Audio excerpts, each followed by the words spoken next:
सलाउद्दीन अयूबी। शुक्रिया जनाब स्पीकर साहब। ये एक बहुत बड़ी अहम मसला है। अली मोहम्मद साहब ने भी बात की और इससे पहले यहाँ पे एक मेंबर ने भी बात की। इन्ना दीन इंदल्लाहिल इस्लाम, दीन इस्लाम है और ये मजहब इस्लाम का नाम है। मजहब मतलब क्या? इस्लाम। और यहाँ हर एक के और ये मजहबी तबका कोई ऐसी चीज उन्होंने समझा है कि यह मजहबी तबका कोई ऐसी मामूली चीज है और उसके खिलाफ हर एक उठते हैं और फतवा लगाते हैं और कहते हैं कि यह दहशतगर्द। अभी आपने लब्बैक को दहशतगर्द करार दे दिया और कल जमीयत को कर लो, फिर सिपा को कर लो, फिर उसके कर लो। इस तरह अमेरिका जो सबसे दुनिया में बड़े गुंडा है और उसके साथ नाटो के और पूरी ताकत के साथ एक मजहबी तबके के खिलाफ अफगानिस्तान में लड़े, 20 साल लड़ाई में क्या नतीजा निकला। और ये बातें ऐसे मामूली लेना ठीक है। बिल्कुल मैं कह रहा हूं कि आप भी आशिक रसूल है, अली मोहम्मद साहब भी आशिक रसूल है, लेकिन ये जो लोग हैं ये 1000 है, 2000 है, 10,000 है, कितने लोग हैं और उसके खिलाफ ये आवाम जो है ये मुल्क के बच्चों की तरह है। और आपके बच्चे अगर कोई खुदा ना खास्ता, मैं तो शरारत भी नहीं कहता हूं, उसका अपना मसला भी है, तो आपने मुज़ाकरात के साथ उसके साथ बात करनी है। और आपने जो वादा किया इनके साथ, हुकूमत ने जो वादा किया इनके साथ कि वादे में किया है कि हमने, अली मोहम्मद साहब अभी कह रहा है कि ऐवान को बुलाएंगे और ऐवान में ये मसला रख देंगे। ये वादा कब हुआ और ऐवान ने अभी तक रखा क्यों नहीं है? तो ये जो अभी अगर आप कह रहे हैं कि बगावत है, जो भी है इस गफलत की वजह से है और ये गफलत उस पे डालना ये मेरे ख्याल में जुल्म है।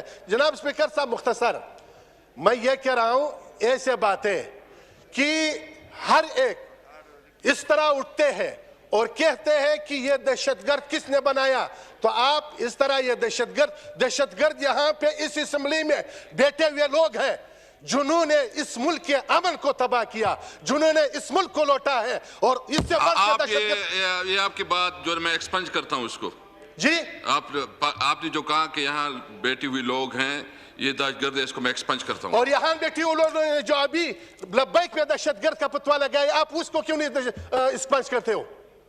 ये उसने जो उसने दहशतगर्द का फतवा लगाया, कर सकता हूं हाउस की कार्रवाई को नहीं, इसने जो अभी दहशतगर्द का फतवा लगाया इन लोगों पे, उसको भी एक्सपंज कर दे। तो उससे जो मुल्क तबाह करते हैं उससे बढ़कर दहशतगर्द तो नहीं हो सकता है। मुल्क के अमन को तबाह कर दे, मुल्क की अमन अमान को तबाह कर दे। आपसे मैं पूछता हूं ये दहशतगर्द नहीं है, क्या है? जनाब स्पीकर जरा सोच समझ के हर एक यहां पे बात कर ले। और ये जो आवाम इस तरह मुल्क क्यों वादा करते हैं, आप इनके साथ मुज़ाकरा क्यों करते हैं? किस एतमाद पे क्यों, किस पे एतमाद होता है? जब लब्बैक के लोगों को आपने जेल में डाला, क्यों डालते हैं? तो मुज़ाकरात कर ले। फिर यही चीजें हमारे मुल्क में अपने पार्टी के लिए जो हम करते हैं, यहाँ पे हम जो जुलूस निकालते हैं, यही बर्बादी तबाही हमने यहाँ पे बैठे हुए लोगों सब ने किया है, सब पार्टी वालों ने किया है। यहाँ पे क्या हुआ? स्टेशन को, पुलिस को मारा, सबको मारा। तो फिर वो दहशतगर्द नहीं है, ये दहशतगर्द है? तो ये स्पीकर साहब इस तरह नहीं होनी चाहिए। हर अमल का रद्द अमल होता है, हर अमल के रद्द अमल होता है। तो आप एक मुल्क के हुक्मरान हैं, सोच समझ के फैसले करनी चाहिए। बगैर सोच समझ के फैसले से हर अमल का रद्द अमल होता है। ये आप पूरी भी नहीं कर सकता है। ये 1000 नहीं है, 2000 नहीं है, लाख नहीं है, ये करोड़ों लोग हैं। ये इस तरह नहीं है। रसूलुल्लाह सल्लल्लाहु अलैहि वसल्लम के नामूस पे हम सब सर कुर्बान करते हैं, सिर्फ मुंह से नहीं, जुबान से नहीं। और हमने हमली साबित करना है। शुक्रिया, थैंक यू जी। मैं एक बात बताऊं, इस हाउस में कोई आदमी ऐसा नहीं बैठा जो हुजूर सल्लम के शान के ऊपर अपनी जिंदगी नहीं कुर्बान कर सकता। हम ये देखें, मैं सबसे हाथ उठा के चाहता हूँ, हम सब आशिकी रसूल हैं। हम सब जो है ना, हमारे लिए इतना जितना मतलब हम समझते हैं कि हम जो है ना हुजूर सल्लम हमारे लिए, इसके बारे में हम कोई सियासत नहीं कर सकते। हमारे, मैंने पहले भी कहा था जी, मोहसिन दावड़ प्लीज।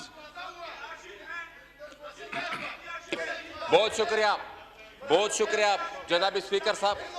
मुख्तसर जी प्लीज। स्पीकर नहीं, ज्यादा स्पीकर, बात तफसीली है। बहुत शुक्रिया जनाब स्पीकर। जिस तरह आपने कहा शुरू में कि हम सब आशिक के रसूल हैं, इसमें दूसरी कोई राय है ही नहीं। लेकिन अफराद को या किसी फर्द को हम ये इख्तियार नहीं दे सकते कि वो अपने किसी भी मुतालबे को मनवाने के लिए तशद्दुद पे उतराए। ये इख्तियार हम किसी को नहीं दे सकते। और दूसरी बात यहां पर जो जिक्र हुआ, मुझसे पहले आई डोंट नो वहां से किसने जिक्र किया, मैं कैटेगोरिकली ये बात बताना चाहता हूं कि तालिबान दहशतगर्द थे, तालिबान दहशतगर्द हैं और तालिबान दहशतगर्द रहेंगे। हम उसको किसी तरीके से मजहब के साथ नहीं जोड़ सकते। जनाब स्पीकर, मसला हमारा दूसरा है। हमारा मसला यह है कि हम एक ही आग से बार बार खेलने की कोशिश करते हैं। यहां पर यह बात हुई कि होनी चाहिए यह तहकीकात कि तालिबान को किसने बनाया, क्यों कर हमने किराए की जंग लड़ी अफगानिस्तान में, और उसके फिर क्या कॉन्सिक्वेंसेस थे, क्या रद्द अमल उसका आया, फिर हमने कितना सफर किया उस रद्द अमल से, उस जंग, वो जो किराए की जंग हमने लड़ी, उससे फिर हमने क्या बहैसियत स्टेट हमने कितना सफर किया। इन तमाम बातों पर हमने अभी तक कोशिश ही नहीं की कि हम इस चीज को समझ सके और इस चीज की तहकीकात सके। बात आती है टीएलपी पर, जरा इसकी भी तो तहकीकात कर कि टीएलपी किसने बनाई। हम क्यों कर ये जो अभी जस्टिस फाइज ईसा साहब सफर कर रहे हैं, एक रेफरेंस जिसका हम वो सामना कर रहे हैं, वो क्यों सामना कर रहे हैं? वो इसलिए क्योंकि वो तह तक पहुंच गए थे और उसने बता दिया था कि कौन इस चीज में मुलविस है, किसने बनाई थी ये टीएलपी। देखिए जी, सियासी नजरियात का हर एक को हक हासिल है इस मुल्क के आईन और कानून के मुताबिक, लेकिन फिर इस हद तक पहुंच जाना कि आप फिर दूसरों की जिंदगी को मफलूज कर दे, फिर आप दूसरों की जो आप फिर रोड को बंद कर दे, आप फिर तशद्दुद पर उतर आए, इस चीज की किसी की भी की सूरत पे इजाजत नहीं होनी चाहिए। लेकिन हमारा मसला यह है कि हम मामूली सी सियासी गेंस के लिए, छोटी मोटी पॉलिटिकल वेस्टेड इंटरेस्ट के लिए हम इस्तेमाल करते रहे हैं। हमने तालिबान को भी इस्तेमाल किया, हमने अफगानिस्तान में भी उसको इस्तेमाल किया, और यहां पर जब जिस तरह अभी बात हुई कि पार्लियामेंट में बहस नहीं होती, जनाब स्पीकर आप बताएं, मैं मुख्तसर कर रहा हूं, आप अली मोहम्मद खान साहब बताएं जी। आपका पॉइंट आ गया। नहीं टाइम बहुत शार्ट। अली मोहम्मद साहब जस्ट स्पीकर साहब जस्ट क्विक, आप क्विक उसको रिस्पॉन्ड करें, क्विक देता हूं जस्ट क्वेश्चन। सर मैं ये कहना चाहता हूँ, मैं यहाँ पे हम आराम से गुफ्तगू कर सकते हैं अगर मेंबरान चाहें, अगर मेरी बात अगर ये सुन लें, क्योंकि इनकी बात हम सुनने के लिए तैयार हैं। यहाँ पे लड़ने मरने के लिए कोई नहीं आया। देखिए, जो ख़त्म नबूवत का इशू है, जो इश्क़ रसूल का इशू है, उसमें तो कोई दो राय नहीं है। इसमें भी कोई दो राय नहीं है कि जो हमारी ये दोस्त जो टीएलपी के जो एक सियासी जमात थी वो निकले, वो इश्क़ मोहम्मद सल्लल्लाहु अलैहि वसल्लम में निकले। लेकिन सिर्फ इशू ये है कि जब लॉ एंड ऑर्डर का मसला पैदा हुआ तो हुकूमत को सख्त इक़दाम लेने पड़े। बाकी इसमें तो कोई दो राय नहीं है। जो बैक वाले निकले वो भी मोहम्मद सल्लल्लाहु अलैहि वसल्लम के इश्क़ में निकले, और हम जो बात करते हैं हम भी इश्क़ रसूल में बात करते हैं। लेकिन यहाँ पे मैं दोबारा ये कहना चाहता हूँ कि हुकूमत ने कोई ऐसा फैसला खुद नहीं किया था। और दूसरा, देखें, जब भी कोई आपकी मुल्क की कोई सियासी जमात या कुछ लोग आते हैं, हुकूमत उनसे बात करती है। ये कैसे हो सकता है कि यहाँ पे कुछ लोग आके बैठे और आप उनको क्रश कर दें या उन पे कोई एक्शन कर दें? जब जरदारी साहब की हुकूमत थी, कादरी साहब आए, उनसे उन्होंने बात की। जब मियाँ साहब की हुकूमत थी, यही लोग टीएलपी के हमारे दोस्त आए, उन्होंने उनसे बात की। दो बार ही आए। एक टाइम पे जनाब शहरियार खान अफरीदी साहब इंटीरियर मिनिस्टर थे, उन्होंने अपने कादरी साहब के ताउन से उनसे एंगेज किया और पुरअमन तरीके से मामला हल हुआ। दूसरी बार जब ये आए हैं तो interior minister brigadier Ejaz Shah साहब और कादरी साहब ने फिर एंगेज किया। ये हमारे पाकिस्तानी हैं, हमारे भाई हैं, ये कोई दुश्मन नहीं है, कोई दहशतगर्द नहीं है जो इधर आए थे। उनसे बात हुई। लेकिन मैंने दोबारा आपको ये बता रहा हूँ कि बात वहाँ पे होती है और होती रहती है जहां पे कोई बात आपकी सुनने के लिए तैयार हो। हमने उनसे नेगोशिएट किया और उनको यही बताया गया कादरी साहब की तरफ से, 7 घंटे उनके साथ मुस्तकिल नेगोशिएट किया कि हम आपका मुआहदा ले आएंगे। तो कोई ऐसी बात नहीं है, कोई किसी का कोई जुल्म जबरदस्ती की बात नहीं है। हाँ, इस बात पे सब एग्री हैं, पूरा ऐवान एग्री है कि कोई जत्थे को इजाजत नहीं है, किसी को इजाजत नहीं है कि बजोरे ताकत, बजोरे शमशीर या कोई प्रेशर डाल के हुकूमत वक्त से अपना फैसला मना सके। आप अपनी बात रखें, हुकूमत अपने मामला देखेगी और उसके बाद उस पर जो मुनासिब होगा फैसला करेगी। दोबारा ये कहना चाहता हूं कि इमरान खान हो, जरदारी साहब हो, या मियां साहब हो, या आप हो, या मैं हूं, या कोई भी हो, की मोहम्मद से वफात तूने तो हम तेरे हैं, ये जहां चीज है क्या लौह कलम तेरे हैं, ये बात ही खत्म हो गई। हम सब इमरान शाह साहब प्लीज, इमरान शाह साहब प्लीज। नहमदुहु व नुसल्ली व नुसल्लिमु अला रसूलिहिल करीम, फ़ाऊज़ बिल्लाहि मिनश शैतानिर रजीम, बिस्मिल्लाहिर रहमानिर रहीम, अस्सलातु वस्सलामु अलैका या सय्यदी या रसूल अल्लाह व अला आलिका व सहाबिका या हबीब अल्लाह। जनाब स्पीकर, मैं दिल की अथाह गहराइयों से आपका शुक्रिया अदा करता हूँ कि इस हसास टॉपिक पे आपने मुझे बोलने का मौका दिया। जनाब स्पीकर, मैं अपनी बात करने से पहले एक दुआ कराना चाहता हूँ।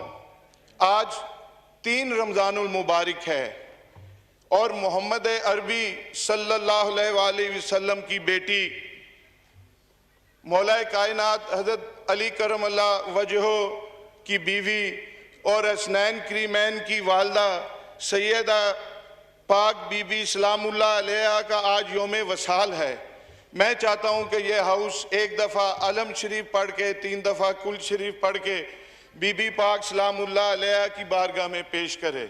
आप खुद पढ़ ले सब आपके साथ प्लीज। अर्रहमानिर्रहीम अल्हम्दुलिल्लाहि रब्बिल आलमीन अर्रहमानिर्रहीम मालिकि यौमिद्दीन नअबुदु व इय्याका नस्तईन इहदिनस सिरातल मुस्तकीम अनअमत अलैहिम गैरिल मग़दूबि अलैहिम वलद्दालिन बिस्मिल्लाहिर्रहमानिर्रहीम कुल हुवल्लाहु अहद अल्लाहुस समद लम यलिद वलम यूलद वलम यकुल लहू कुफुवन अहद। या रब्बिल आलमीन, हुज़ूर पाक सल्लल्लाहु अलैहि वसल्लम के वसीला से अलम शरीफ कुल शरीफ दुरूद शरीफ पढ़े का सवाब सैयदा पाक बीबी सलामुल्लाह अलैहा की बारगाह में हदियतन तोहफतन नजरानतन पेश करते हैं। कबूल व मंजूर फरमाना और उनके सदके हम सब की बख्शिश फरमाना और हमारे मुल्क पाकिस्तान के हालात बेहतर बनाना।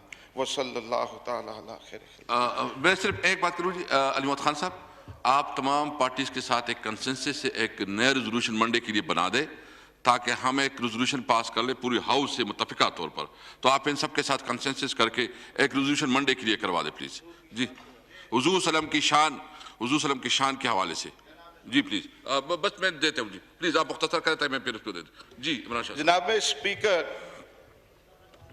मैं पाकिस्तान मुस्लिम लीग नून का अदना सा वर्कर हूँ और मैं खुशी महसूस करता हूँ कि मैं पाकिस्तान बनाने वाली जमात में शामिल हूँ और मोहसिन पाकिस्तान मोहसिन इस्लाम मियाँ मोहम्मद नवाज शरीफ और मियाँ शहबाज शरीफ साहब की सरबराही में सियासत की मंजिलें तय कर रहा हूँ। आप पीटीआई से हैं, जिस तरह दूसरी जमातों से हैं, लेकिन आज मैं आयत रब्बानी के नीचे खड़े होके मैं आपसे ये बात कर रहा हूँ कि मैं किसी भी सियासी और दुनियावी वाबस्तगी से बालातर होके मैं गुफ्तगू करना चाहता हूँ। मैं आका जी सल्लल्लाहु अलैहि वसल्लम के गुलाम होने के नाते और बात करूँगा और मैं ये चाहूँगा कि जी के आप सब हजरात इधर से भी इधर से आप ज़्यादा इश्क वाले हैं, आप ज़्यादा ईमान वाले हैं, मैं कम ईमान वाला हूँ। स्पीकर साहब, आप तो आज के रसूल हैं कि आप भी मेरी गुफ्तगू आका जी के गुलाम के तौर पे सुने।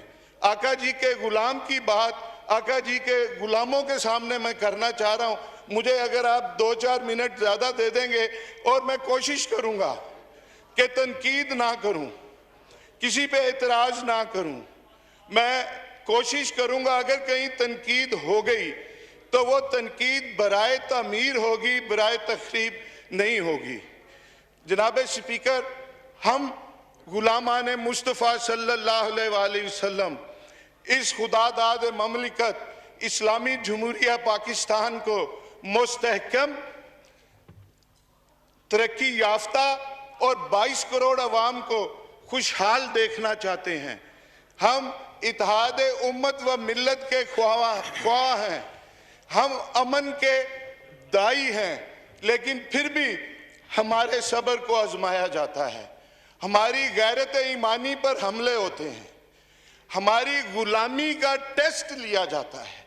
कभी रेमंड डेविस को फरार कराकर, कभी सानिया मॉडल टाउन कराकर और ऊपर से गोलियां मारकर, और कभी आसिया मलूना को आजाद करके और रातों रात इस मुल्क से फरार करके, और कभी मुमताज कादरी शहीद को फांसी देकर चीफ एग्जीक्यूटिव के इल्म के बगैर उसको सजाए मौत देकर, और कभी मेरे पुरअमन सरसब्ज साहिवाल को मजलूमों के खून से सुरख करके, और कभी सिलेबस में गुस्ताखाना मवाद शामिल करके, और कभी अहले बैत तहार और खास तौर पे खतून जन्नत सलामुल्लाह अलैहा की शान में और इसाबा इकराम की अजमाइन की शान में गुस्ताखियां करके, और कभी फ्रांस में गुस्ताखी करके